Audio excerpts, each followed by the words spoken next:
Recording studio Kharagpur.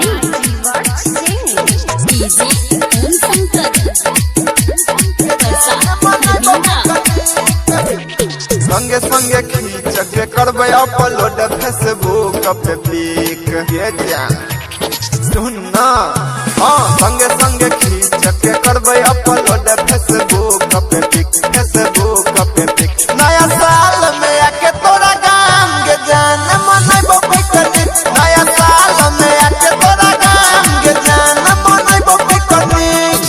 मती है गाल में करबो ने बात हम क्या करो से लिख नया साल में आके तोरा गाम के जान मनैबो पिकनिक। नया साल में आके तोरा गाम के जान मनैबो पिकनिक।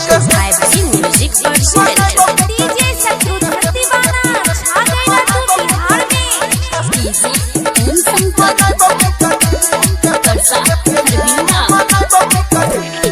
पूरी के संगे बनेबै मटर पनीर गे गम गम करतै सुनेंगे छौरी सबई के खीर गे।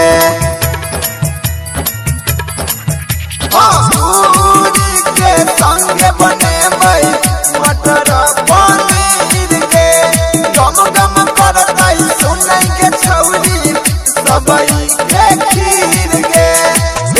के अइबो हम नया नया जान सुन कपरानी बेनी के अइबो हम नया नया जान सुन कपरानी। नया साल में आके तोरा गाम के जान मनैबो पिकनिक। नया साल में आके तोरा गाम के जान मनैबो पिकनिक।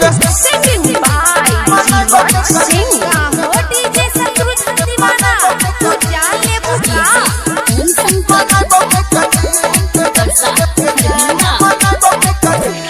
डीजे मंगैबै जनरेटर चलैबै करबै रोमांस गे जीव सिंह के गाना बजा के करबै खूबे डांस गे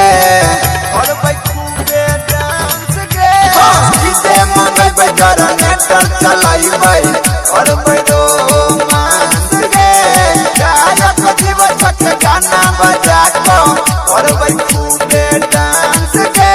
संगे में रहतै सुन नग छौरी रवि अमीर संगे में रहतै सुन नग छौरी नीतीश रंजित के मुकेश अमित। नया साल में आके तोरा गाम के जान मनैबो पिकनिक। नया साल में आके तोरा गाम के जान आप सुन रहे हैं खड़गपुर से एसके डिजिटल रिकॉर्डिंग स्टूडियो की शानदार प्रस्तुति।